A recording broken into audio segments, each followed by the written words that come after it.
Bonjour à tous et bienvenue à notre culte du 9 mai 2021, toujours en mode confiné. Juste une petite parenthèse, vous voyez le pansement sur l'œil, c'est pour protéger ma cornée comme j'ai une paralysie faciale depuis quelques jours mais qui est suivie par les médecins. Maintenant que vous savez cela, on referme la parenthèse, on met tout de côté et on vient à l'essentiel. Et ce matin, nous allons continuer notre série dans le livre des Juges. Si vous avez vu le titre, c'est un passage qui est un peu plus long que d'habitude, et donc nous n'aurons qu'une seule lecture dans la première partie. Mais pour commencer ce temps ensemble, je vous invite à chanter un premier cantique.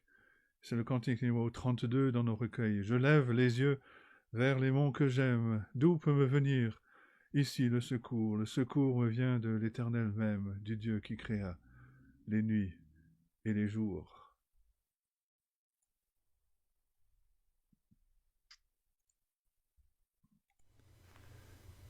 Cantique numéro 32.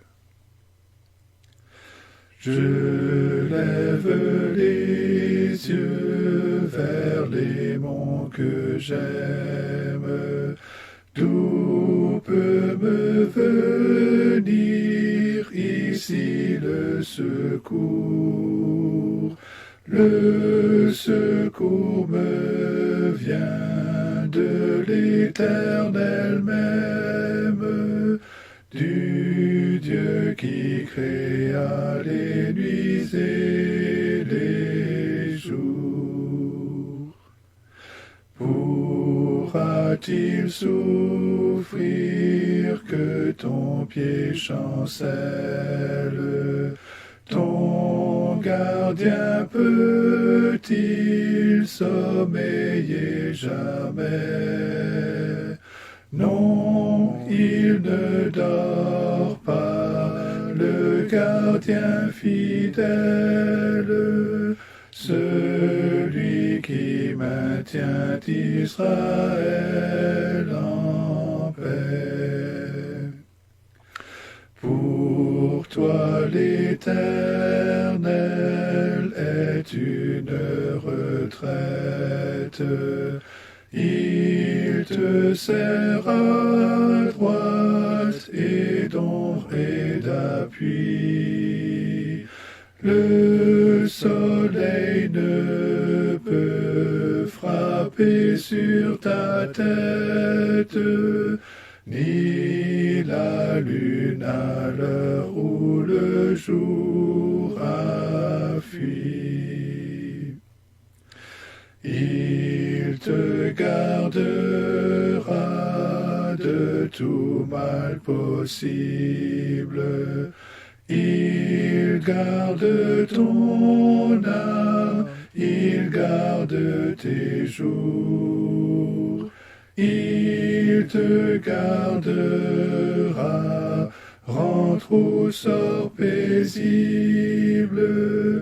L'Éternel sur toi veillera toujours. Notre lecture ce matin est le psaume 40. Psaume 40, c'est un psaume de David. Et nous savons par l'auteur de la lettre aux Hébreux que ce psaume parle du Seigneur Jésus-Christ. On peut diviser le psaume en 4 parties. Les versets 2 à 4, c'est une reconnaissance personnelle. Les versets 5 à 6, on a une déclaration générale de la bonté de Dieu envers son peuple. Dans les versets 7 à 11, il y a un aveu d'attachement à la volonté de Dieu. Et dans les versets 12 à 18, une prière pour la délivrance de son peuple, pour le renversement des ennemis. Et on a un parallèle avec le cantique de Déborah, que l'on verra tout à l'heure. Lisons donc le psaume 40, et c'est la parole de Dieu. Au chef des chantres de David, psaume. J'avais mis en l'Éternel mon espérance, et il s'est incliné vers moi, il a écouté mes cris. Il m'a retiré de la fosse de destruction, du fond de la boue. Il a dressé mes pieds sur le roc, il a affermi mes pas. Il a mis dans ma bouche un cantique nouveau, une louange à notre Dieu. Beaucoup l'ont vu et ont eu de la crainte, et ils se sont confiés en l'Éternel. Heureux l'homme qui place en l'Éternel sa confiance, et qui ne se tourne pas vers les hautains et les menteurs. Tu as multiplié, Éternel, mon Dieu, tes merveilles et tes desseins en notre faveur. Nul n'est comparable à toi. Je voudrais les publier et les proclamer, mais leur nombre est trop grand pour que je les raconte. Tu ne désires ni sacrifice ni offrande. Tu m'as ouvert les oreilles. Tu ne demandes ni holocauste ni victime expiatoire. Alors je dis, voici, je viens avec le rouleau du livre écrit pour moi. Je veux faire ta volonté, mon Dieu, et ta loi est au fond de mon cœur. J'annonce ta justice dans la grande assemblée. Voici, je ne ferme pas mes lèvres, Éternel, tu le sais. Je ne retiens pas dans mon cœur ta justice, je publie ta vérité et ton salut. Je ne cache pas ta bonté et ta fidélité dans la grande assemblée. Toi, Éternel, tu ne me refuseras pas tes compassions. Ta bonté et ta fidélité me garderont toujours. Car des maux sans nombre m'environnent. Les châtiments de mes iniquités m'atteignent, et je ne puis en supporter la vue. Ils sont plus nombreux que les cheveux de ma tête, et mon courage m'abandonne. Veuille me délivrer, ô Éternel. Éternel, viens en hâte à mon secours. Que tous ensemble, ils soient honteux et confus, ceux qui en veulent à ma vie pour l'enlever. Qu'ils reculent et rougissent, ceux qui désirent ma perte. Qu'ils soient dans la stupeur et par l'effet de leur honte, ceux qui me disent « Ah, ah !» Que tous ceux qui te cherchent soient dans l'allégresse et se réjouissent en toi. Que ceux qui aiment ton salut disent sans cesse « Exalté soit l'Éternel !» Moi je suis pauvre et indigent, mais le Seigneur pense à moi. Tu es mon aide et mon libérateur. Mon Dieu, ne tarde pas. Et jusque-là, la parole de Dieu. Que Dieu bénisse la lecture de sa parole à nos cœurs. Et je vous invite maintenant à nous tourner vers Dieu dans la prière. Prions. Notre Dieu, notre Père céleste, tu es le seul vrai Dieu, créateur de tout l'univers. Par ta parole toute puissante, tu as créé toutes choses. Tu es sur ton trône, tu règnes, tu diriges toutes choses selon ton plan parfait. Tu es souverain, tu es tout-puissant. Personne ne peut t'empêcher d'accomplir ce que tu as décidé de faire. Tu es 3 fois saint. Même les anges se voilent la face devant toi. Tu es le Dieu de justice. Tes yeux sont trop purs pour voir le mal. Tu juges avec droiture et équité. Mais tu es aussi le Dieu de toute grâce et de toute miséricorde. Tu as aimé un peuple depuis toujours, et tu as donné ton propre Fils comme sauveur, comme substitut.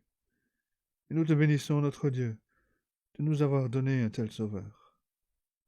Il est parfait, parfait dans sa personne. Il est sans péché. Toute son œuvre est parfaite. Il n'y a absolument rien à rajouter. Il a tout accompli.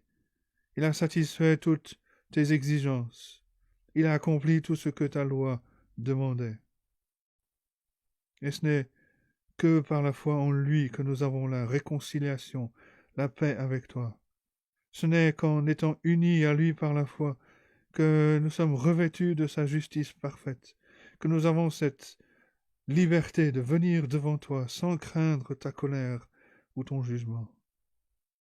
Et nous te louons pour ta grâce souveraine qui nous a cherchés là où nous étions. Nous étions loin de toi. Nous n'avions aucun désir pour toi. Nous étions sans intérêt. Nous étions morts dans nos péchés. Mais tu nous as donné la vie. Tu nous as adoptés dans ta famille. Nous qui par nature étions des enfants de colère comme les autres, tu nous as fait grâce. Et nous t'en remercions. Te remercions pour ta bonté et ta fidélité qui se renouvellent chaque matin. Te remercions pour des instants comme ce matin où, grâce à cette technologie, nous pouvons nous retrouver pour te chanter, pour t'adorer, pour nous placer à l'écoute de ta parole et pour te prier. Et nous te prions ce matin en particulier pour ceux et celles qui traversent des moments difficiles. Nous te prions pour Mireille dans ses combats. En te demandant, Seigneur, de lui donner la force de regarder à toi, de regarder à cette victoire que ton Fils a acquise à la croix. Nous te prions pour la petite Isélia, te demandant de poser ta main sur elle, de lui redonner la santé. Nous te prions pour son frère, Nolan, pour ses parents, Niels et Delphine, en te demandant de les garder pendant ce temps de confinement. Qu'ils découvrent ensemble la paix que tu donnes et d'autres facettes de ta grâce et de ta bonté en Jésus-Christ. Te prions pour Jean-Christophe, pour cette prochaine étape après sa chimio, en te demandant de lui redonner la force et la santé pour lui permettre de reprendre le travail.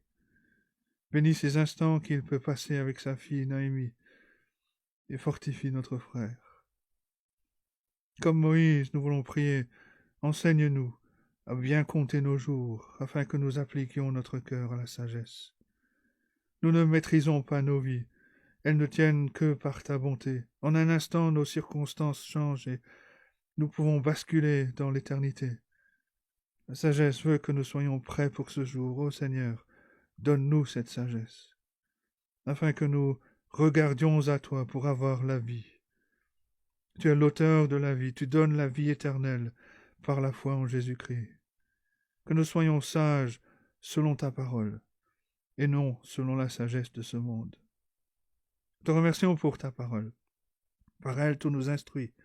Par elle, tu nous consoles. Par elle, tu te révèles à nous. Par elle, tu nous conduis. Que par ton Esprit Saint, tu viennes bénir la proclamation de ta parole. Que ce soit ici, mais partout sur la surface de cette terre où tes enfants regardent à toi. Glorifie ton Fils au milieu de ton peuple. Bénis ces instants et reçois notre reconnaissance, nous te prions, dans le beau nom de notre Seigneur et Sauveur, Jésus-Christ. Amen. Avant donc de passer au message, nous allons chanter un deuxième cantique qui est le numéro 180 dans nos recueils, Divine parole qui soutient ma foi. Cantique numéro 180. Divine parole qui soutient ma foi, ta clarté console, viens briller en moi. Lorsqu'un voile sombre s'étend sur mon cœur, tu dissipes l'ombre d'un rayon vainqueur. Divine parole qui soutient ma foi, ta clarté console, viens briller en moi. Message si tendre du Sauveur en croix, qu'il est doux d'entendre ces mots viens et crois. Par son sacrifice,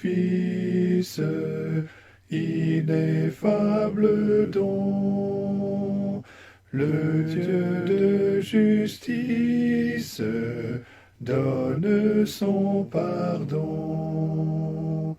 Divine parole qui soutient ma foi, ta clarté console, viens briller en moi.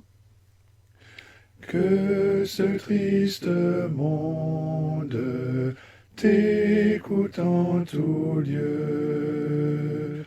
Ô Bible, et réponde à l'appel de Dieu. Que toute âme humaine par toi trouve enfin, en brisant sa chaîne, le bonheur sans fin. Divine parole qui soutient ma foi, ta clarté console, viens briller en moi.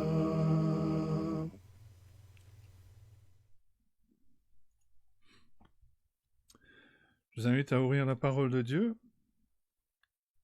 dans le livre des Juges. Juges chapitre 3, verset 31, et nous lirons jusqu'à la fin du chapitre 5. C'est un passage qui est un peu long, mais le chapitre 4 est le récit des événements, et le chapitre 5 est un chant, un poème qui raconte les mêmes événements de manière poétique, mais en apportant aussi quelques précisions. Et donc c'est important, c'est intéressant de les voir, de lire ces deux chapitres.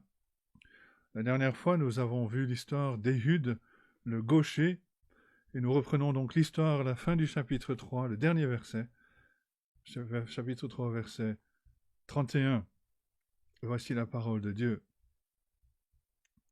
Après Éhud le gaucher, il y eut Shamgar, fils d'Anath. Il bâtit 600 hommes des Philistins avec un aiguillon à bœuf. Lui aussi fut un libérateur d'Israël. Chapitre 4, verset 1. Les enfants d'Israël firent encore ce qui déplaît à l'Éternel, après qu'Éhud fut mort. Et l'Éternel les vendit entre les mains de Jabin, roi de Canaan, qui régnait à Hatzor. Le chef de son armée était Sisera, et habitait Haroshet Goïm.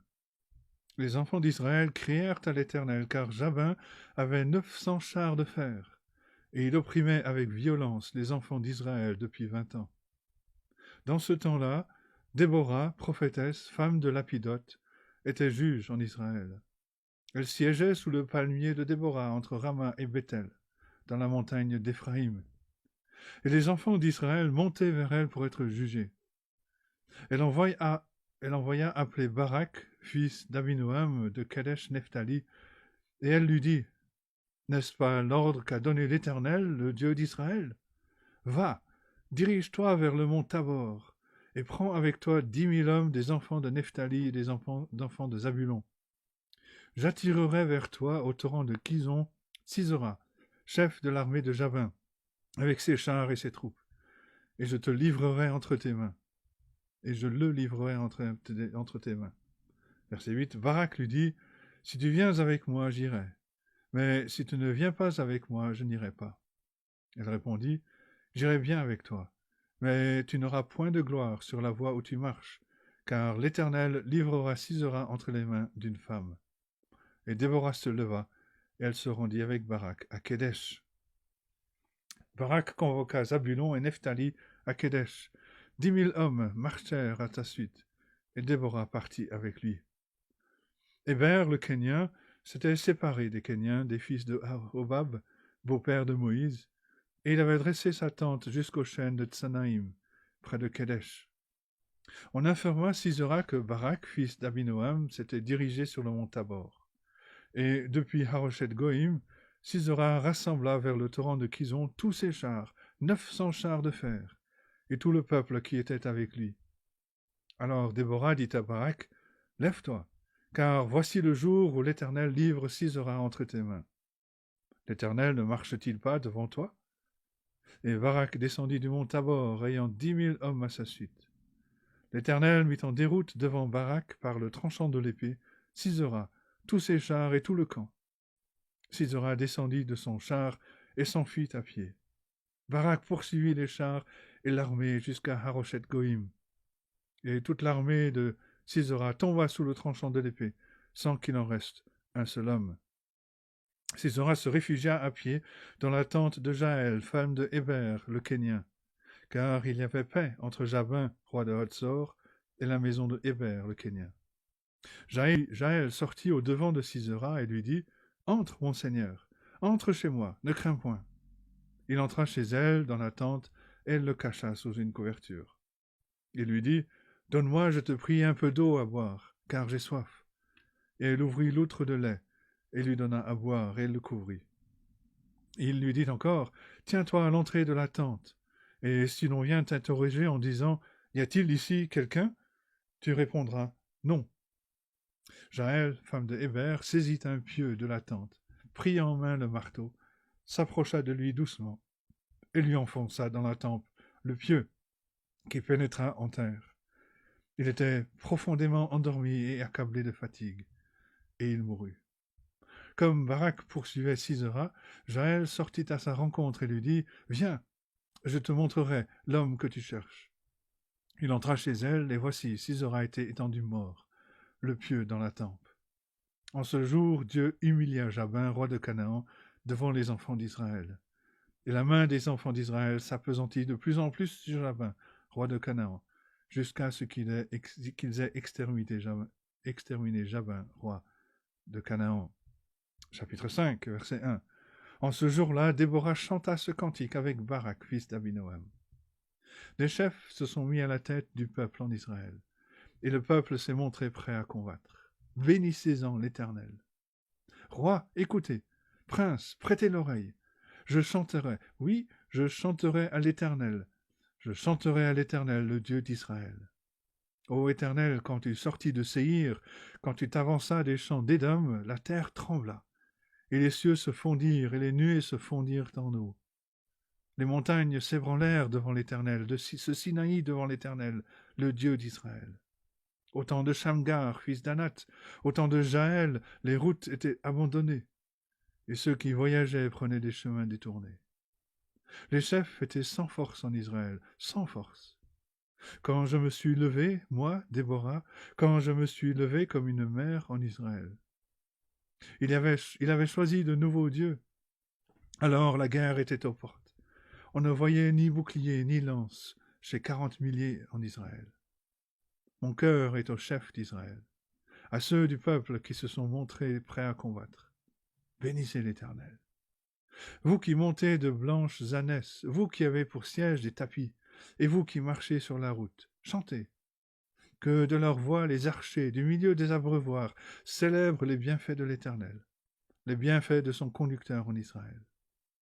Alors le peuple de l'Éternel descendit aux portes.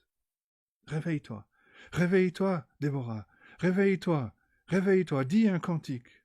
Lève-toi, Barak, et emmène tes captifs, ces fils d'Abinoam. Alors un reste du peuple triompha des puissants.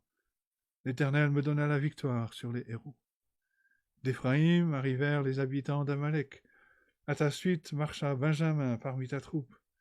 De Makir vinrent des chefs, et de Zabulon des commandants. Les princes d'Issachar furent avec Déborah, et Issachar suivit Barak. Il fut envoyé sur ses pans dans la vallée. Près des ruisseaux de Ruben, grandes furent les résolutions du cœur. Pourquoi es-tu resté au milieu des étables à écouter le bêlement des troupeaux? Au ruisseau de Ruben, grandes furent les délibérations du cœur. Galaad, au-delà du Jourdain, n'a pas quitté sa demeure. Pourquoi Dan s'est-il tenu sur les navires? Aser s'est tenu sur le rivage de la mer et s'est reposé dans ses ports. Zabulon est un peuple qui affronte à la mort, et Nephtali de même, sur les hauteurs des champs. Les rois vinrent, ils combattirent, alors combattirent les rois de Canaan, à Tahanak, aux eaux de Megiddo. Ils ne remportèrent nul butin, nul argent. Des cieux ont combattu, de leurs sentiers les étoiles combattirent contre Sisera. Le torrent de Kison les a entraînés, le torrent des anciens temps, le torrent de Kison. Mon âme foule aux pieds les héros. Alors les talons des chevaux retentirent à la fuite précipitée de leurs guerriers. Maudissez mes roses, dit l'ange de l'Éternel. Maudissez ses habitants, car ils ne vinrent pas au secours de l'Éternel. au secours de l'Éternel parmi les vaillants hommes, parmi les hommes vaillants. Verset 24. Bénie soit entre les femmes Jaël, femme de Héber, le Kénien. Bénie soit-elle entre les femmes qui habitent sous les tentes. Il demanda de l'eau, elle a donné du lait. Dans la coupe d'honneur, elle a présenté de la crème. D'une main, elle a saisi le pieu, et de sa droite le marteau des travailleurs. Elle a frappé Sisera, lui a fendu la tête, fracassé et transpercé la tempe. Au pied de Jaël, il s'est affaissé, il est tombé, il s'est couché. À ses pieds, il s'est affaissé, il est tombé. Là où il s'est affaissé, là il est tombé sans vie. Par la fenêtre, à travers le treillis, la mère de Sisera regarde et s'écrie « Pourquoi son char tarde-t-il à venir? Pourquoi ces chars vont-ils si lentement ?»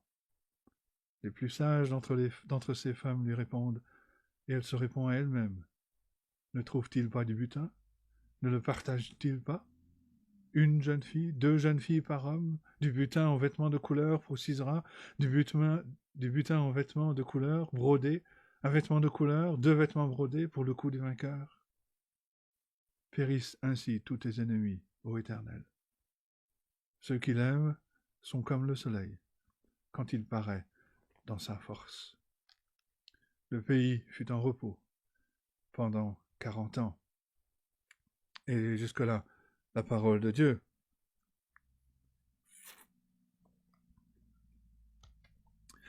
Comment vont les Israélites après 80 années de paix et de repos dans le pays de la promesse? Les Israélites, rappelez-vous, ont été délivrés par Othniel et par Éhud, qui étaient leurs juges, combattants, sauveurs, libérateurs. Est-ce qu'ils ont appris à vivre par la foi dans les promesses de Dieu? Est-ce qu'ils ont appris à résister au monde, à la chair et au diable qui se manifestaient dans l'idolâtrie pécheresse? Pas encore. Le chapitre 4 commence avec ces mots. Les enfants d'Israël firent encore ce qui déplaît à l'Éternel après qu'Éhud fut mort. Les victoires divines remportées par ces juges temporaires ne pouvaient pas changer les cœurs des enfants d'Israël. Ils étaient encore tentés à se tourner vers l'idolâtrie, le paganisme, à se détourner de l'Éternel qui les avait pourtant délivrés. Quand les choses allaient bien, à cause des bénédictions de Dieu dans leur vie. Ce n'était pas encore la période de réforme en Israël. C'était plutôt une période triste, de déformation. Et quand on arrive au chapitre 4, on rencontre un juge différent des autres. Déborah est une juge particulière pour plusieurs raisons. Elle est décrite comme une prophétesse. Il nous est précisé qu'elle était la femme de Lapidote. Au lieu d'avoir la formule classique, un tel était juge, fils d'eux, qui nous donc présente le juge, comme on l'a déjà vu, comme on le verra plus tard. Déborah est décrite comme étant la femme de quelqu'un. Et on peut se poser la question, pourquoi Lapidote n'était-il pas juge? Où est Lapidote pendant que sa femme juge Israël? Est-ce qu'il est au travail? Est-ce qu'il s'occupe des enfants pendant que Déborah juge le peuple? Déborah était une femme qui craignait Dieu, sans doute parmi les meilleurs juges dans ce livre, mais le but de son histoire est d'être un reproche au leadership masculin en Israël. Elle est sans doute une bonne juge en Israël, mais pourquoi n'y a-t-il pas d'hommes israélites fidèles? Pourquoi une femme? Ce sont des questions que l'on doit se poser en regardant ces chapitres 4 et 5 du livre des juges. Et une partie, qu'on verra, de l'humiliation de la destruction de Sisera, le commandant des armées de Canaan, sera qu'une femme précipitera sa chute, verset 9, car l'Éternel livrera Sisera entre les mains d'une femme. 2 femmes sont donc mentionnées dans cette histoire pour réprimander, pour humilier, pas pour devenir un exemple à suivre dans l'Église. Comme nous l'avons déjà vu, chaque juge que Dieu a suscité est un représentant d'Israël, mais chaque juge, à sa propre manière, révèle Dieu. Et quand on aborde la vie de chaque juge, on devrait se rappeler 2 choses. D'abord, à quoi ressemble le peuple de Dieu, quelle est la situation du peuple de Dieu à cette époque, mais aussi à quoi ressemble Dieu, comment Dieu se révèle-t-il au travers du juge. La personne et l'œuvre de Déborah en tant que juge, combattant, sauveur, libérateur révèle que les leaders masculins capables en Israël sont très rares. D'ailleurs, on pourrait même se demander où sont les sacrificateurs, où sont les hommes comme Moïse, comme Josué, comme Caleb. Quel est le problème avec Lapidote, son mari? Déborah révèle la faiblesse du leadership masculin en Israël. Et en ce qui concerne Dieu, Déborah révèle que Dieu surprend souvent ses enfants dans la façon dont il les sauve et il les délivre. Dieu se révèle comme celui qui peut manifester de façon puissante et souveraine sa puissance à travers ce que le monde considère comme étant quelqu'un de faible, une femme, et en particulier dans une culture patriarcale. En d'autres mots, Dieu se révèle par Déborah comme un Dieu qui œuvre par des voies mystérieuses et pourtant souveraines. Un commentateur écrit ceci: dans sa faiblesse au milieu d'un monde patriarcal, Déborah démontre quelle est la réponse de Dieu. En tant que prophétesse de l'Éternel, elle va commander le général Barak.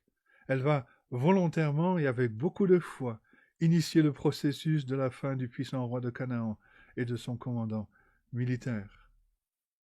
Dieu œuvre effectivement de manière mystérieuse.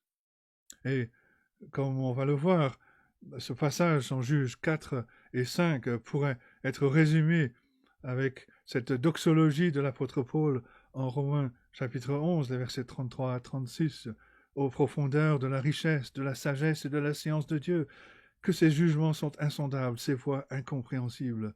Car qui a connu la pensée du Seigneur? Qui a été son conseiller? Qui lui a donné le premier pour qu'il ait à recevoir en retour? C'est de lui, par lui et pour lui que sont toutes choses. À lui la gloire dans tous les siècles. Amen. Dieu se révèle, encore une fois, comme étant fidèle à son peuple, même si son peuple est devenu têtu, même si son peuple n'écoute pas la parole de Dieu, et que ceci l'a conduit à l'apostasie du seul vrai Dieu. Et cependant, quand le peuple est sous l'oppression et réduit à l'esclavage, Dieu est encore disposé, encore capable de les délivrer. Dieu continue de montrer sa grâce merveilleuse, son amour, sa préoccupation pour son peuple. Le jugement arrivera plus tard dans le livre des juges, parce que le peuple essaiera de dévaloriser la grâce de Dieu à son égard. La souveraineté de Dieu est aussi manifestée et soulignée dans ce passage.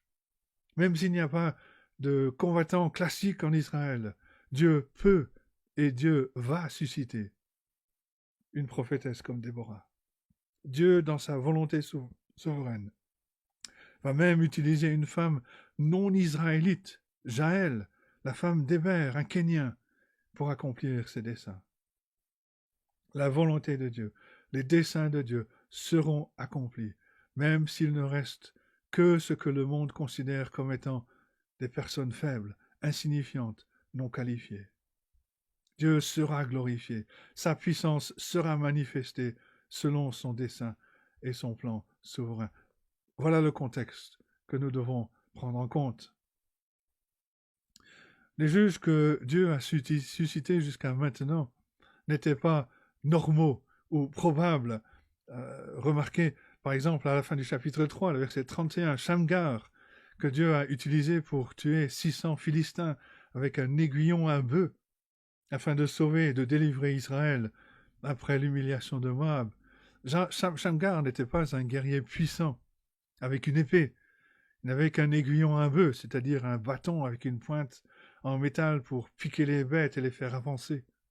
C'était un genre de fermier que Dieu a appelé pour apporter la victoire à Israël, dans le but, encore une fois, de révéler sa souveraineté et sa puissance dans le salut, de la manière la plus inattendue, de délivrer son peuple. Et après ce combattant fermier, on est prêt pour n'importe qui.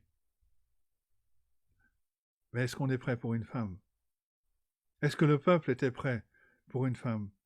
Un combattant venant de la campagne peut-être, mais 2 femmes, dont une n'est même pas israélite. Elle est la femme d'un Kenyan.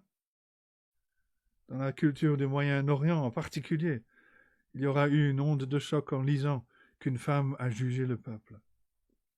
Mais l'absence des sacrificateurs pour aider le peuple de Dieu révèle aussi l'état lamentable dans lequel se trouvait l'ordre sacerdotal à ce moment de l'histoire de la rédemption.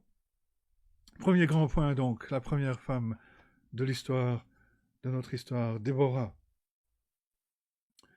L'histoire de Déborah n'est pas une prescription pour des femmes leaders quand il n'y a aucun homme dans l'Église. Il y a une différence entre la description, qui ne fait que décrire ce qui est dans un récit, et la prescription qui nous dit comment les choses doivent être ou quels sont les exemples à suivre. Focalisons-nous sur ce que l'auteur nous dit. Ce que l'auteur souligne dans ce passage, c'est le reproche qui est fait au leadership masculin en Israël. Ce n'est pas d'établir un exemple ou de de faire une prescription de leadership féminin dans l'Église. Déborah elle-même serait choquée par l'aspect unique de son appel et de son rôle. Déborah elle-même, en tant que femme pieuse, n'aurait pas imaginé que ce serait le modèle à suivre. Quand on compare l'Écriture avec l'Écriture, on voit bien que les hommes et les femmes ont été créés égaux devant Dieu, qu'ils ont tous les deux besoin du pardon de Dieu à cause de leurs péchés. Mais que dans les 5 premiers livres de Moïse, seuls les hommes sont mentionnés dans les généalogies. Seuls les hommes étaient circoncis jusqu'à la venue de Christ. Seuls les hommes étaient nommés comme sacrificateurs. Seuls les hommes pouvaient avoir le rôle d'anciens. Seuls les hommes étaient comptés dans le recensement. Et sachant que Déborah était une femme pieuse, elle aurait eu connaissance des 5 livres de Moïse, Genèse à Deutéronome, où on trouve ces distinctions entre hommes et femmes. Et elle n'aurait pas agi de façon contraire à cet enseignement.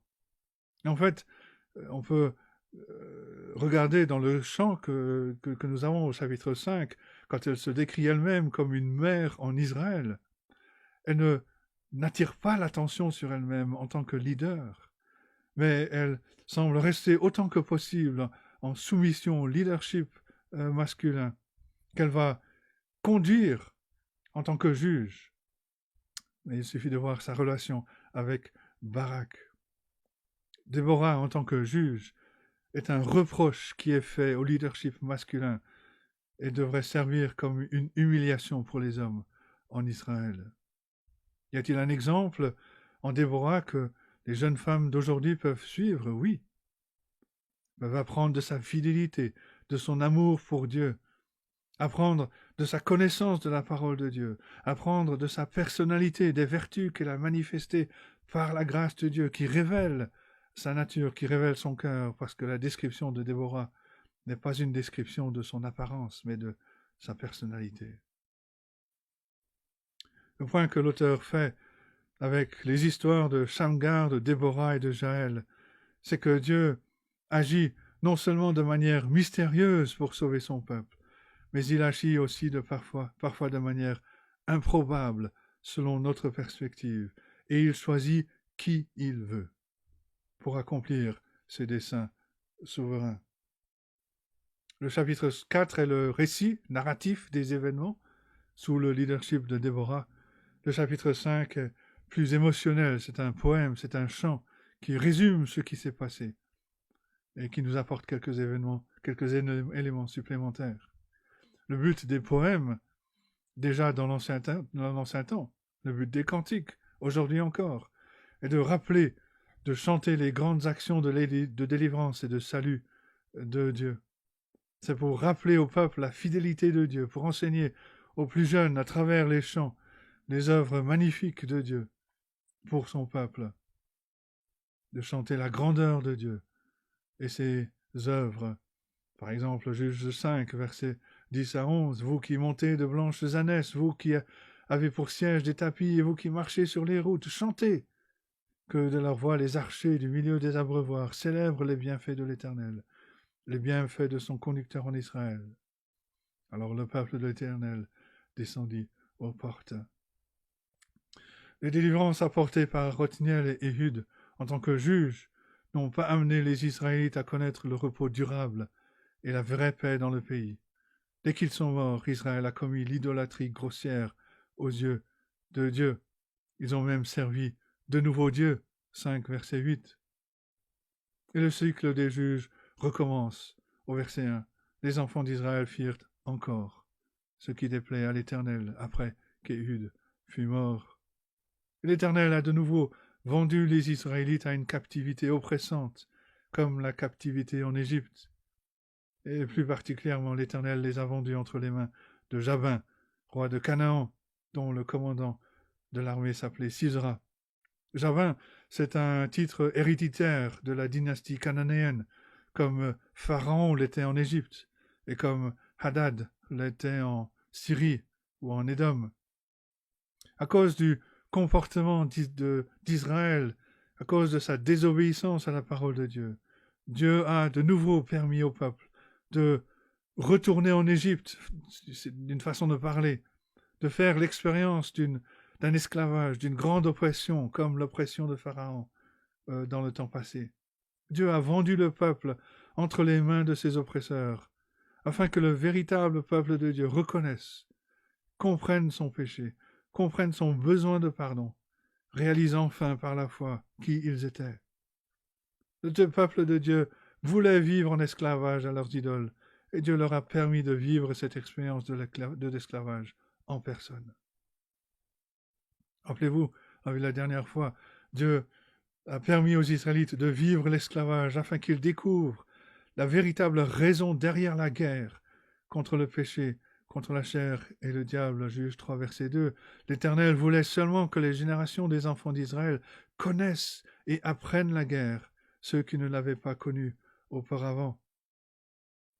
On devrait se rappeler de ces cycles des juges, qu'après la mort du juge, Israël allait à nouveau pécher contre Dieu, en faisant ce qui est mal à ses yeux, en se tournant vers l'idolâtrie, en devenant de plus en plus corrompu. Plutôt dans le chapitre 2, on lit au verset 11, « Les enfants d'Israël firent alors ce qui déplaît à l'Éternel. Ils servirent les Baals. » 2, verset 19, « Mais à la mort du juge, ils se corrompaient de nouveau plus que leur père, en allant après d'autres dieux pour les servir et se prosterner devant eux. Et ils persévéraient dans la même conduite et le même endurcissement. » Ceci devrait souligner le danger constant et proche de l'idolâtrie qui guette tous ceux qui invoquent le nom du Seigneur. Vivre dans l'esclavage au péché, même si la personne a été rachetée, est un danger toujours actuel. On doit se rappeler qu'Israël venait de connaître de grandes délivrances sous les ministères d'Othniel et Éhud. Moab venait d'être humilié. Israël avait été délivré par la puissance et par la grâce de Dieu. On peut imaginer les témoignages éclatants de ceux en Israël qui déclaraient ce que Dieu avait fait pour eux. Mais dès qu'Éhud est mort, les Israélites ont de suite oublié le témoignage de ce que Dieu avait fait pour eux. Les témoignages au sujet de l'œuvre de Dieu pour nous dans le passé ont leur place dans la vie chrétienne. Mais si on se contente de se rappeler la fidélité de Dieu dans le passé, sans reconnaître sa fidélité, son amour et sa miséricorde dans le présent, nous pouvons pécher contre lui comme Israël l'a fait. Notre foi en Dieu et dans sa grâce doit toujours être présente dans nos actions aujourd'hui. On ne peut pas se contenter de vœux pieux ou de belles paroles si nous sommes ses enfants. Nos témoignages à la fidélité de Dieu dans le passé devraient informer notre présent d'une telle façon que nous résistons à la tentation, à l'idolâtrie, que nous recherchions par sa grâce à lui obéir. L'apôtre Jean écrit dans 1 Jean, chapitre 2, versets 3 à 6, « Si nous gardons ses commandements, nous savons par cela que nous l'avons connu. Celui qui dit « Je l'ai connu » et qui ne garde pas ses commandements est un menteur et la vérité n'est point en lui. Mais l'amour de Dieu est véritablement parfait en celui qui garde sa parole. Par cela, nous savons que nous sommes en lui. Celui qui dit qu'il demeure en lui doit marcher aussi comme il a marché lui-même. » Et l'esclavage d'Israël a été particulièrement cruel cette fois-ci, parce que le peuple d'Israël a été infidèle à Dieu. Il a été cruellement traité en conséquence pour ses péchés et sa désobéissance à l'alliance. Notre texte nous dit combien la puissance de Jabin et de Sisera était grande. Ils possédaient 900 chars de fer, et ils ont opprimé les enfants d'Israël avec violence pendant 20 ans. Chapitre 4, verset 3. À cette période de l'histoire de la rédemption, Israël n'avait pas la technologie des chars de fer. Alors pour l'infanterie d'Israël, ces chars étaient très intimidants dans la bataille. Sisera, le commandant de l'armée de Jabin, était en charge des troupes de chars. C'était la technologie de pointe de l'époque. Alors ce n'était pas les chars comme les chars modernes. Ces chars étaient surtout utilisés pour pourchasser l'ennemi sur le champ de bataille, pour le mettre à mort. Et Déborah intervient, elle est décrite comme jugeant Israël au temps de l'oppression sous les chars de fer et sous la puissance de Jabin et de Sisera, chapitre 4, verset 4. Elle s'installait à cette époque sous le palmier entre Rama et Bethel dans la montagne d'Éphraïm. Et les enfants d'Israël montaient vers elle pour être jugés, ce qui veut dire que Déborah déclarait au peuple de Dieu la parole et la volonté de Dieu en tant que juge d'Israël. Et en tant que prophétesse, Déborah ressemble à Marie, la sœur de Moïse. Elle était essentiellement la porte-parole de Dieu pour le peuple. Elle est poétiquement appelée une mère en Israël. Elle l'appelle Barak, le commandement en chef de l'armée de l'Éternel, verset 6. Et quand elle parle en tant que juge et en tant que prophétesse de la part de Dieu, elle s'adresse à Barak, verset 7, en lui disant « J'attirerai vers toi au torrent de Kison, Sisera, le chef de l'armée de Jabin, avec ses chars et ses troupes, et je le délivrerai entre tes mains. » Elle parle à la première personne. La victoire sera certaine à cause de la parole de Dieu. C'est Dieu qui parle au travers d'elle. Et Barak veut que Déborah l'accompagne. C'est peut-être une remarque pleine d'ironie et de satire au sujet des hommes et du leadership masculin en Israël à cette époque. Rappelons-nous que le but de l'auteur est de réprimander le leadership des hommes en Israël. Barak demande que Déborah l'accompagne. Et Déborah est prête à l'accompagner dans son expédition, mais elle lui dit qu'il ne retournera pas comme le vainqueur recevront toute la gloire pour la victoire, parce qu'une femme recevra la gloire pour avoir vaincu l'ennemi, verset 9, car l'Éternel livrera Sisera entre les mains d'une femme. Mais toutes les troupes d'Israël ne se sont pas rejointes pour cette occasion de combattre l'ennemi, comme l'Éternel leur avait pourtant ordonné. Et c'est dans le poème que l'on trouve ceux qui n'ont pas voulu combattre. La complaisance, le compromis, l'idolâtrie étaient devenus les priorités de beaucoup de tribus en Israël. Alors, l'avancement du royaume de Dieu n'était plus une priorité importante à leurs yeux. Chapitre 5, versets 14 à 18, on lit ceci. D'Éphraïm arrivèrent les habitants d'Amalek. À ta suite marcha Benjamin parmi ta troupe. De Makir vinrent les chefs, et de Zabulon des commandants. Les princes d'Issachar furent avec Déborah, et Issachar suivit Barak. Il fut envoyé sur ses pas dans la vallée. Près des ruisseaux de Ruben, grandes furent les résolutions du cœur. Pourquoi es-tu resté au milieu des étables à écouter le bêlement des troupeaux? Au ruisseau de Ruben, grandes furent les délibérations du cœur. Galaad, au-delà du Jourdain, n'a pas quitté sa demeure. Pourquoi Dan s'est-il tenu sur les navires? Aser s'est tenu sur le rivage de la mer et s'est reposé dans ses ports. Zabulon est un peuple qui affronta la mort, et Nephtali de même sur les hauteurs des champs. Certaines tribus, comme Zabulon, Nephtali, ont combattu vaillamment pour le royaume de Dieu, mais Ruben, Aser, Dan, pour différentes raisons, ne se sont pas montrés pour obéir à Dieu, comme il le leur avait dit à plusieurs reprises. Leur problème spirituel est le même qu'avant. Leur cœur n'obéissait pas à la parole de Dieu. Et là, il faut revenir au chapitre 1 et 2. Certains avaient placé leur priorité dans autre chose que dans l'expansion du royaume. Certaines trouvaient des excuses pour justifier qu'elles n'avaient pas le temps de chercher d'abord le royaume de Dieu et sa justice. On peut voir ici que les problèmes spirituels d'Israël auraient pu affecter le peuple en entier s'il n'y avait pas la fidélité de Dieu et sa souveraineté sur son peuple.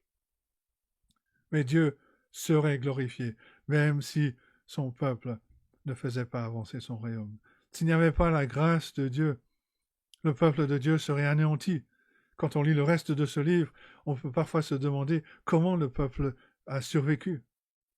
Mais Dieu préserve toujours un reste qui lui est fidèle.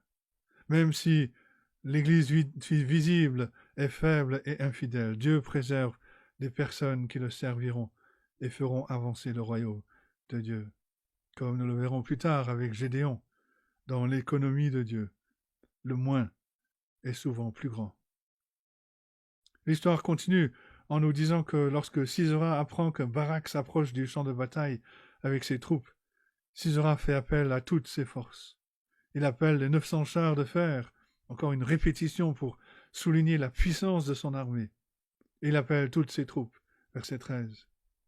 Déborah dit à Barak, ou plutôt ordonne à Barak, « Debout, lève-toi pour aller au combat, sachant que l'Éternel lui donnera la victoire, que Sisera sera livré entre ses mains. » Et le poème résume la bataille, chapitre 5, verset 19 à 21.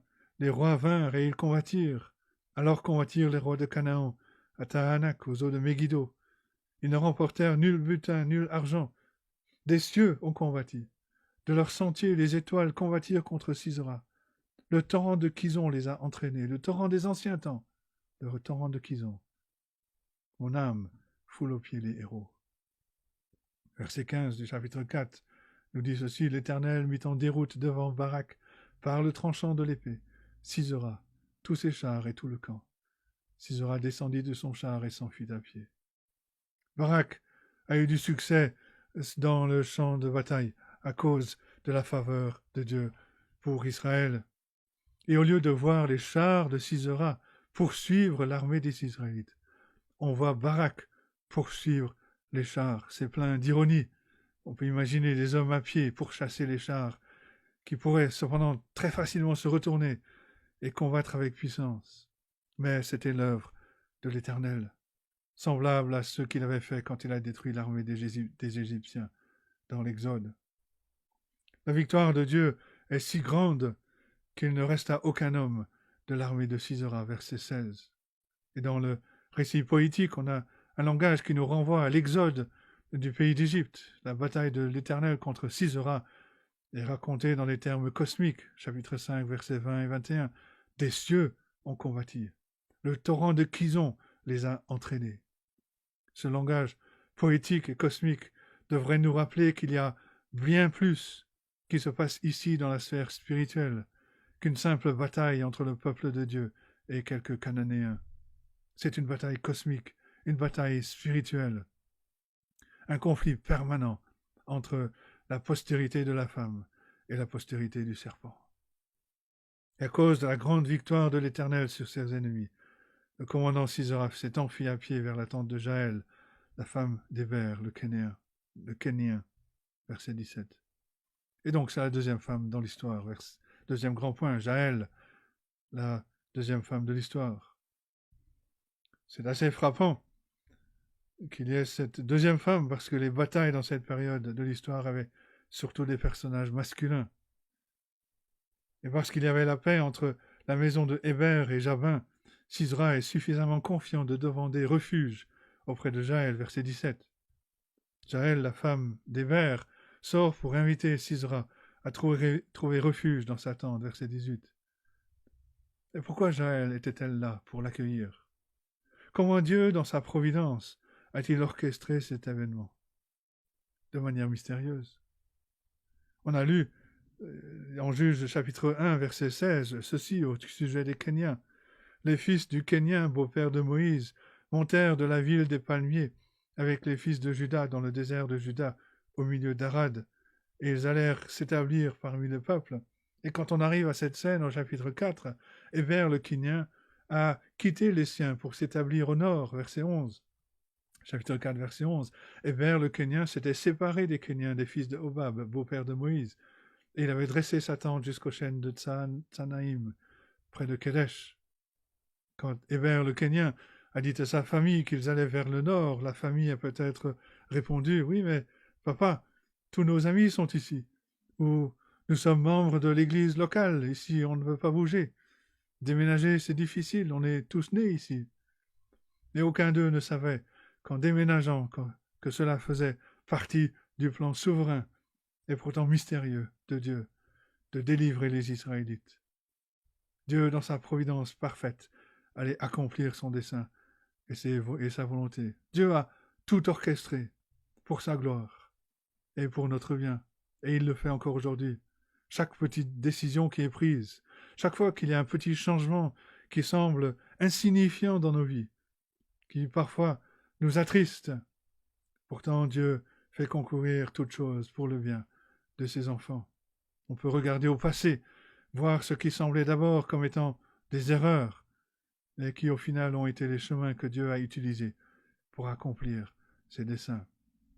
Jaël, la femme d'Héber, qui vit maintenant dans le nord, qui a planté sa tente près du lieu de bataille entre Barak et Sisera, va montrer de l'hospitalité envers Sisera et lui donner un endroit où se reposer et du lait de chèvre pour se désaltérer. Il y a de l'ironie dans le verset 20. Sisera se sent en sécurité en compagnie de Jaël, une femme non israélite, et lui dit « Tiens-toi à l'entrée de la tente, et si l'on vient t'interroger en disant « Y a-t-il quelqu'un ?» tu répondras « Non ». Dans l'original, il faut lire « Si un homme vient t'interroger en disant « Y a-t-il quelqu'un ?» tu lui répondras « Non ». Alors rappelez-vous, l'auteur décrit les événements en juge. C'est une description, pas une prescription. Il ne dit pas que ce sont des exemples à suivre. D'ailleurs, l'auteur ne fait pas de commentaires sur l'aspect moral ou immoral des actions de ces personnages. Mais voilà, Sisera. Pour Sisera, il n'y a pas de danger immédiat dans la tente. Il n'y a que cette femme, Jaël, non israélite. Il n'y a pas de guerrier pour le tuer.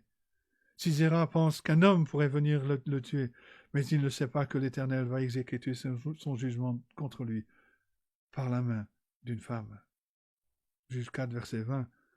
Il lui dit encore, tiens-toi à l'entrée de la tente. Si un homme vient t'interroger en lui disant, y a-t-il ici quelqu'un, tu lui répondras non. Jaël, femme de Héber, saisit un pieu de la tente, prit en main le marteau, s'approcha de lui doucement, et lui enfonça dans la tempe le pieu qui pénétra en terre. Il était profondément endormi et accablé de fatigue, et il mourut. Et dans le Cantique de Déborah, chapitre 5, versets 24 à 26, on lit ceci. « Bénie soit entre les femmes Jaël, femme de Héber, le Kénien. Bénie soit-elle entre les femmes qui habitent sous les tentes. Il demanda de l'eau, et elle a donné du lait. Dans la coupe d'honneur, elle a présenté de la crème. D'une main, elle a saisi le pieu, et de sa droite le marteau des travailleurs. Elle a frappé Sisera, lui a fendu la tête, fracassé et transpercé la tempe. » Et au verset 27, « Au pied de Jaël, il s'est affaissé. Il est tombé, il s'est couché. À ses pieds, il s'est affaissé, il est tombé. Là où il s'est affaissé, là il est tombé, sans vie. » Et quand Barak est arrivé auprès de Jaël, Sisera était couché, mort, par une arme de fabrication artisanale. Et la gloire de la victoire revenait à une femme, comme cela avait été annoncé au chapitre 4, verset 22. Cette femme n'est pas louée pour sa foi, parce que le texte ne dit pas qu'elle en avait. Et l'auteur ne critique pas et ne commente pas ses actions. Quelles que soient les motivations de Jaël, Dieu l'a utilisée pour accomplir son plan, pour son peuple, au travers d'elle. Ce qui est clair, c'est comment Dieu nous est révélé dans sa providence souveraine et mystérieuse, de sorte que chaque événement, qu'importe la manière dont on interprète cet événement avec notre perspective limitée, chaque événement doit être vu comme étant de la main de l'Éternel, qui gouverne sur toutes choses, sur toutes ses créatures et sur toutes leurs actions. Et ce qui est clair pour notre joie, c'est que Dieu a vaincu les ennemis de son peuple, que le règne de Jabin, roi de Canaan, a été détruit, tout comme le règne de Pharaon auparavant, et tout comme tous les ennemis de Dieu. Dieu a de nouveau montré sa fidélité pour son peuple, mais d'une façon improbable, presque anormale. On devrait se rappeler les paroles de Moïse en Deutéronome 7, versets 9 et 10. Sache donc que c'est l'Éternel ton Dieu qui est Dieu. Ce Dieu fidèle garde son alliance et sa miséricorde jusqu'à la 1000e génération envers ceux qui l'aiment et qui observent ses commandements. Mais il use directement de représailles envers ceux qui le haïssent, et il les fait périr. Il ne diffère point envers celui qui le hait. Il use directement de représailles. Deutéronome 7, versets 9 et 10. Et le chant de Déborah se réjouit de la victoire de l'Éternel, tout comme Marie s'est réjouie après l'exode d'Égypte. Exode, chapitre 15, versets 20 et 21. Marie la prophétesse, sœur d'Aaron, prit à la main un tambourin, et toutes les femmes vinrent après elle et les tambourins en dansant. Marie répondait aux enfants d'Israël, « Chantez à l'Éternel, car il a fait éclater sa gloire. Il a précipité dans la mer le cheval et son cavalier. » Et ici, en Juge 5, verset 31, « Périssent ainsi tous tes ennemis, ô Éternel. Ceux qui l'aiment sont comme le soleil quand il paraît dans sa force. » Et le pays, nous lisons, a ensuite connu le repos et la paix pendant 40 ans après cette victoire de l'Éternel à travers ces deux femmes.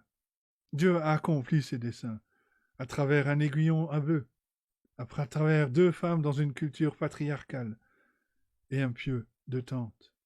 Toutes ces choses sont devenues des instruments de la grâce de Dieu pour son peuple et des instruments de jugement pour ceux qui étaient ses ennemis. Le cycle du livre des Juges nous rappelle que Dieu fait toutes choses pour sa gloire. Dans cette portion de l'Écriture, Déborah est une héroïne, Barak est un héros, mais Jaël, une femme non israélite, femme d'un Kénien, accomplit le dessein de Dieu, et pas parce qu'elle servait ou aimait Dieu. Dieu est glorifié dans cette histoire, parce que dans sa providence, alors qu'il gouverne souverainement toutes les affaires de ce monde, il peut utiliser ceux qui sont les plus insignifiants, les plus faibles, et même les incroyants, pour accomplir ses desseins. Que nous l'aimions ou pas, que Barak l'aime ou pas, la véritable héroïne, même si elle ne mérite pas ce titre, parce qu'elle n'agit pas pour la gloire de Dieu, c'est Jaël. Même Déborah le reconnaît dans son chant, verset 24 du chapitre 5. « Bénie soit entre les femmes Jaël, femme de Héber, le Kénien. Bénie soit-elle entre les femmes qui habitent sous les tentes. » Et l'auteur a arrangé son récit pour que l'on ne puisse pas dire que les actions de Jaël étaient par chance ou par accident. Pourquoi ? Parce que Déborah, la porte-parole de l'Éternel, dit à Barak avant la bataille que c'est une femme qui recevra la gloire de la victoire. Chapitre 4, verset 9. Mais tu n'auras point de gloire sur la voie où tu marches, car l'Éternel livrera Sisera entre les mains d'une femme. Jaël avait ses propres motivations, ses propres raisons de vouloir tuer Sisera, mais de manière ironique, elle accomplit la volonté de Dieu et délivre Israël, alors qu'elle n'est même pas israélite, qu'elle est au contraire une ennemie d'Israël. Voilà Déborah, voilà Jaël, troisième grand point, la souveraineté de Dieu. Voici ton Dieu, ô Israël. Y a-t-il quelque chose d'impossible pour l'Éternel ? Pourquoi devrions-nous nous inquiéter de ce que nous allons manger, de ce que nous allons être vêtus ? Les païens courent après ces choses. Recherchez d'abord le royaume de Dieu et sa justice qui se trouve en Christ. Toutes ces choses seront données par-dessus. Est-ce qu'on a appris, en tant que peuple de Dieu, que Dieu fait concourir toutes choses au bien de ceux qu'il aime, au bien de ceux qui sont appelés selon son dessein ? Est-ce que nous ne savons pas combien Dieu aime son peuple, combien il s'est engagé pour tout faire pour sa gloire et pour notre bien ? Dieu a toujours été fidèle, même quand son peuple a failli. Notre Dieu œuvre à travers chaque petit détail dans nos vies pour accomplir son grand dessein pour nous.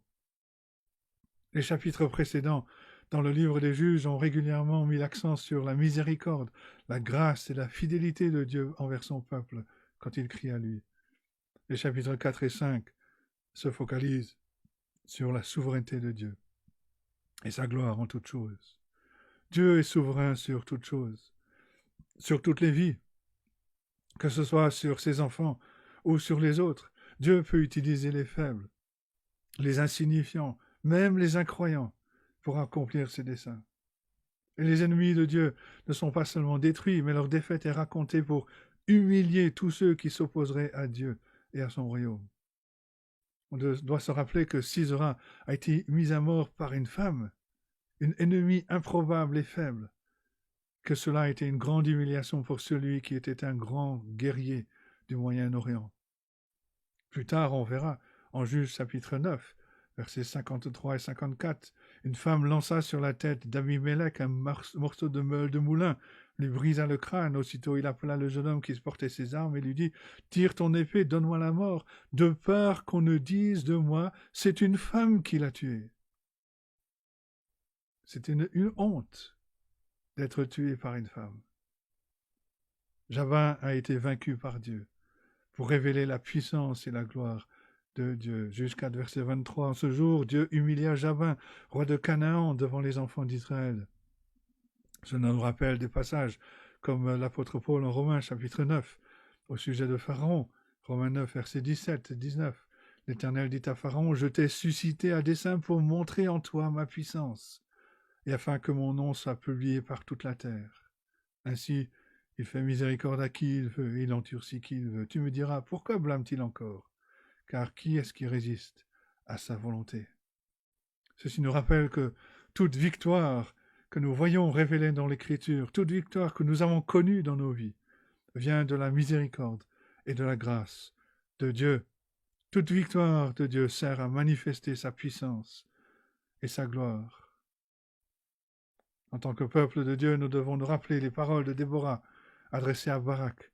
« J'irai avec toi, mais tu n'auras point de gloire sur la voie où tu marches. » Nous devons louer et glorifier Dieu pour sa grandeur, pour sa bonté, pour sa puissance.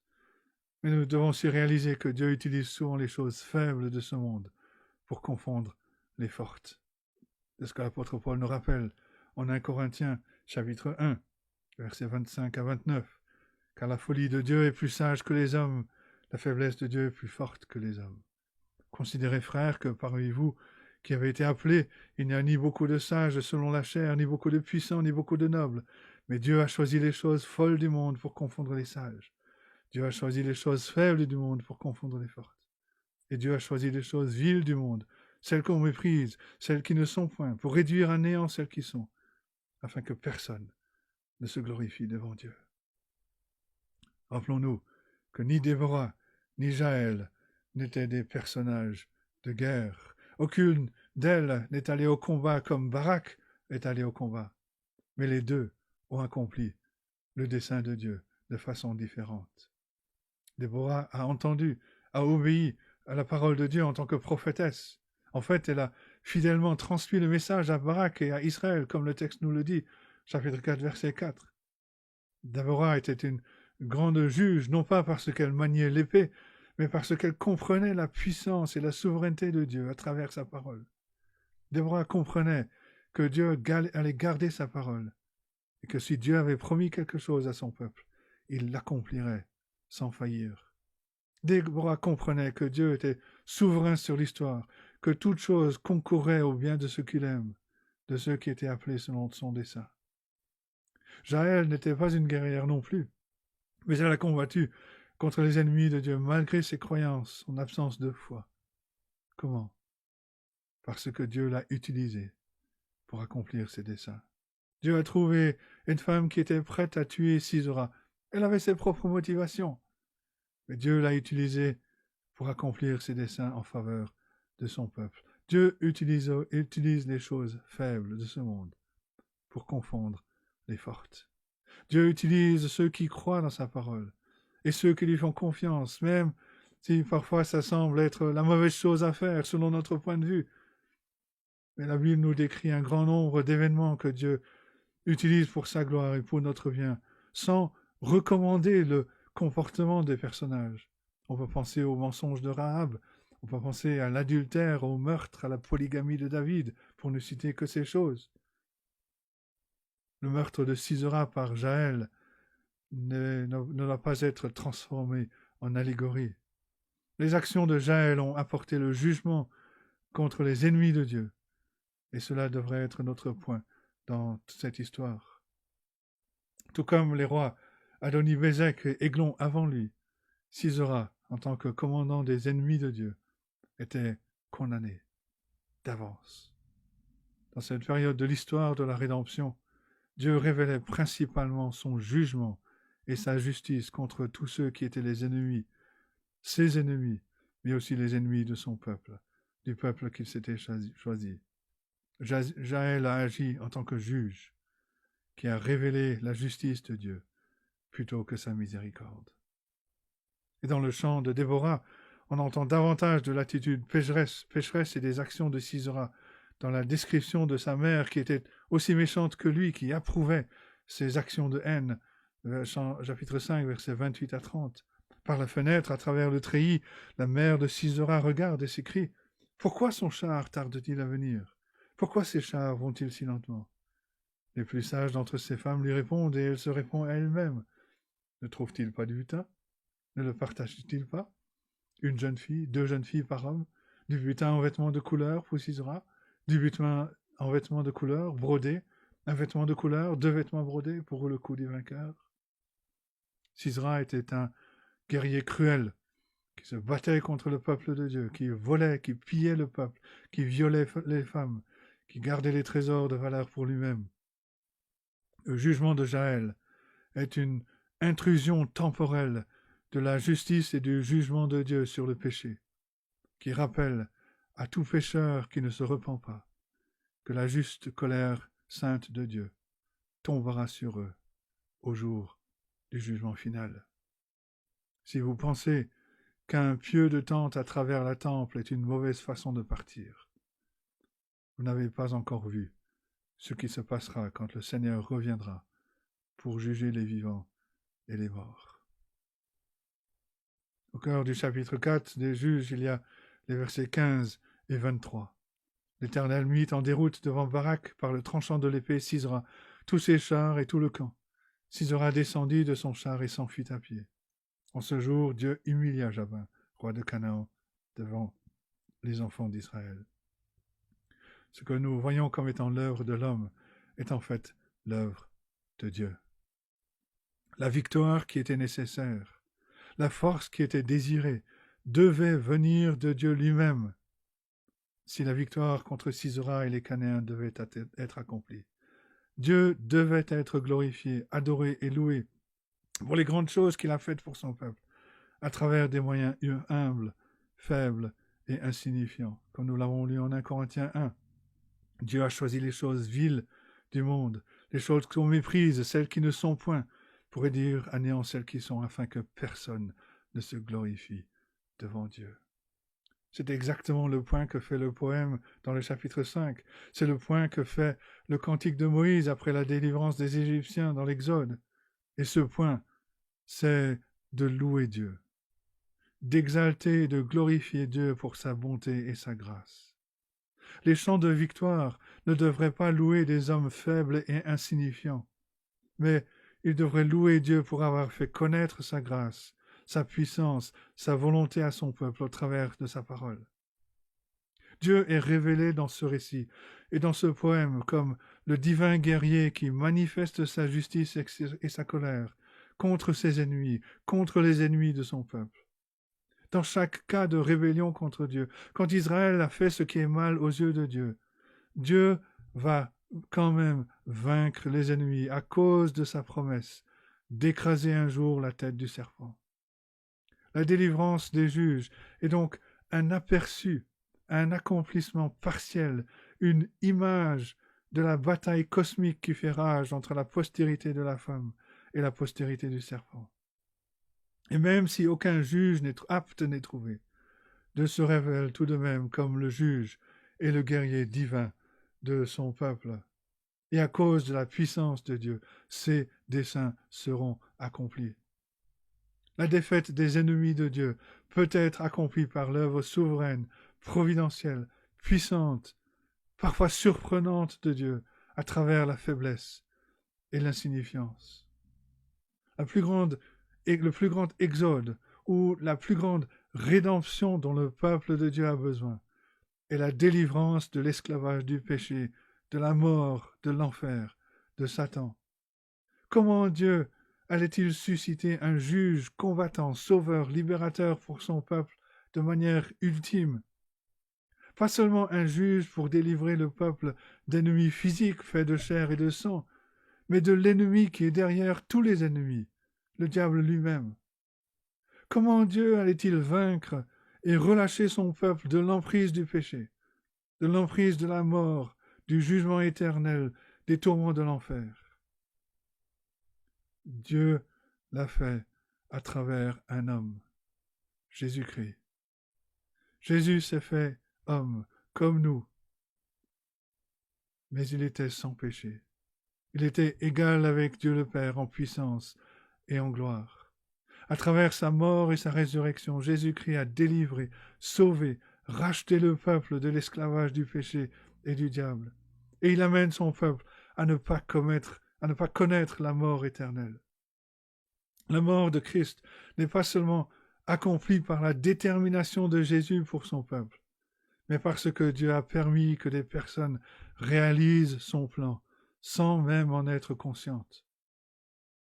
En acte 2, verset 21 et suivant, on lit ceci. « Alors quiconque invoquera le nom du Seigneur sera sauvé. » Hommes israélites, écoutez ces paroles. Jésus de Nazareth, cet homme à qui Dieu a rendu témoignage devant vous par les miracles, les prodiges et les signes qu'il a opérés par lui au milieu de vous, comme vous le savez vous-même. Cet homme livré selon le dessein arrêté, selon la présence de Dieu, vous l'avez crucifié. Vous l'avez fait mourir par la main des impies. Dieu l'a ressuscité en le délivrant des liens de la mort, parce qu'il n'était pas possible qu'il soit retenu par elle. Et au chapitre 4, versets 24 à 28, lorsqu'ils l'eurent entendu, ils élevèrent à Dieu la voix tous ensemble et dirent « Seigneur, toi qui as fait le ciel, la terre, la mer et tout ce qui s'y trouve, c'est toi qui as dit par le Saint-Esprit, par la bouche de notre Père, ton serviteur David, pourquoi ce tumulte parmi les nations et ces vaines pensées parmi le peuple? Les rois de la terre se sont soulevés, les princes se sont ligués contre le Seigneur et contre son oint. En effet, contre ton saint serviteur Jésus que tu as oint, Hérode et Ponce Pilate se sont ligués dans cette ville avec les nations et avec les peuples d'Israël, pour faire tout ce que ta main et ton conseil avaient arrêté d'avance. Dieu a utilisé les personnages les plus improbables en Israël, mais aussi les deux dirigeants, Hérode et Pilate, pour accomplir son grand salut à travers la mort et la résurrection de Jésus-Christ. Et de plus, ce qui semblait être insignifiant et faible à la fois, ce qui semblait être une surprise quand Dieu a abandonné son Fils sur la croix, est devenu la révélation de la puissance et du dessein souverain de Dieu pour son peuple. Rien n'est impossible à Dieu. Dans la lettre aux Hébreux, l'auteur nous dit ceci au chapitre 2, versets 14 à 18. Ainsi donc, puisque les enfants participent au sang et à la chair, il y a également participé lui-même, parlant de Jésus-Christ, afin que par la mort il rende impuissant celui qui avait la puissance de la mort, c'est-à-dire le diable. Ainsi il délivre tous ceux qui, par crainte de la mort, étaient toute leur vie retenus dans la servitude. Car assurément, ce n'est pas à des anges qu'il vient en aide, mais c'est à la postérité d'Abraham. En conséquence, il a dû être rendu semblable en toutes choses à ses frères, afin qu'il soit un souverain sacrificateur miséricordieux et fidèle dans le service de Dieu, pour faire l'expiation des péchés du peuple. Car du fait qu'il a souffert lui-même et qu'il a été tenté, il peut secourir ceux qui sont tentés. Et un peu plus loin, chapitre 4, verset 9, nous lisons, il dit ensuite, « Voici, je viens pour faire ta volonté. » Il supprime ainsi la première chose pour établir la seconde. C'est en vertu de cette volonté que nous sommes sanctifiés par l'offrande du corps de Jésus-Christ une fois pour toutes. Et tandis que tout sacrificateur fait chaque jour, le service et offre souvent les mêmes sacrifices qui ne peuvent jamais ôter les péchés, lui, après avoir offert un seul sacrifice pour les péchés, s'est assis pour toujours à la droite de Dieu. Il attend désormais que ses ennemis soient devenus son marchepied. Car, par une seule offrande, il a amené à la perfection pour toujours ceux qui sont sanctifiés. C'est ce que le Saint-Esprit nous atteste aussi, Car après avoir dit, voici l'alliance que je ferai avec eux, après ces jours-là, dit le Seigneur, je mettrai mes lois dans leur cœur et je les écrirai dans leur esprit, il ajoute, et je ne me souviendrai plus de leurs péchés, ni de leurs iniquités. Or, là où il y a le pardon des péchés, il n'y a plus d'offrande pour le péché. Nous ne devrions jamais sous-estimer la force et la puissance de l'esclavage d'Israël quand Dieu a suscité leurs ennemis pour les affliger et les vendre en esclavage. On ne doit pas oublier que le peuple ne pouvait pas se sauver lui-même. Il n'y avait aucun espoir pour le peuple contre une armée de 900 chars de fer. Si nous ne voyons pas la grandeur de l'esclavage du peuple, alors nous passons à côté de la puissance et de la grâce de Dieu qui était manifestée au peuple. Mais nous ne devons jamais sous-estimer notre esclavage au péché, à la mort et à l'enfer.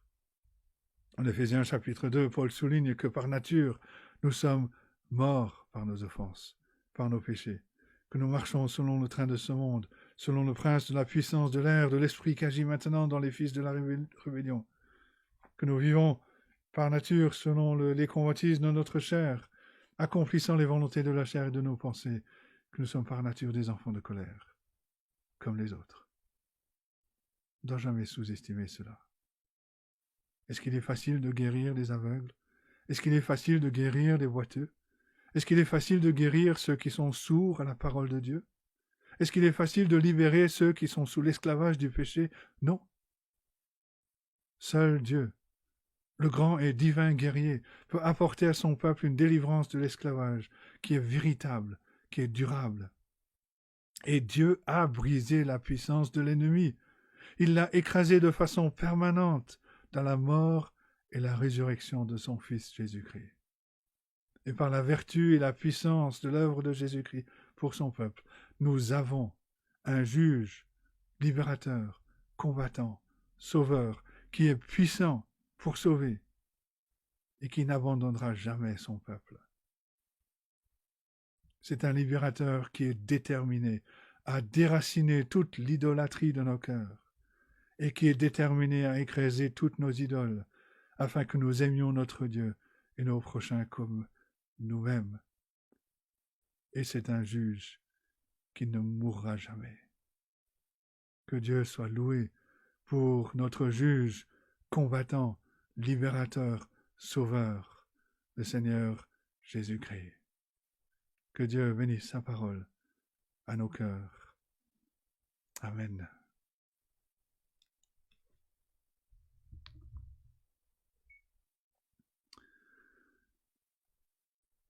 Et nous allons, pour terminer ce temps ensemble, chanter un dernier cantique, qui est le cantique numéro 250 dans nos recueils. Quel sauveur merveilleux je possède, attaché à la croix pour moi. Cantique numéro 250. Quel sauveur merveilleux je possède, il se livre à la mort pour moi, et sa vie innocente il la cède, en souffrant sur l'infâme bois. Attaché à la croix pour moi, attaché à la croix pour moi. Il a pris mon péché, il m'a délivré, attaché à la croix pour moi. Il renonce à la gloire céleste, il se charge de mes douleurs. Sa parole infaillible m'atteste que je trouve en lui mon sauveur. Attaché à la croix pour moi, attaché à la croix pour moi. Il a pris mon péché, il m'a délivré, attaché à la croix pour moi. Il est ressuscité plein de gloire pour régner à toujours au ciel. Il revient et j'attends sa victoire avec mon bonheur éternel. Attaché à la croix pour moi, attaché à la croix pour moi. Il a pris mon péché, il m'a délivré, attaché à la croix pour moi. Et nous conclurons ce temps ensemble avec cette bénédiction que nous avons lue au début en Romains chapitre 11. Ô profondeur de la richesse, de la sagesse et de la science de Dieu, que ses jugements sont insondables et ses voies incompréhensibles. Car qui a connu la pensée du Seigneur, ou qui a été son conseiller? Qui lui a donné le premier pour qu'il ait à recevoir en retour? C'est de lui, par lui et pour lui que sont toutes choses. À lui la gloire dans tous les siècles. Amen. Bon dimanche et bonne semaine à vous.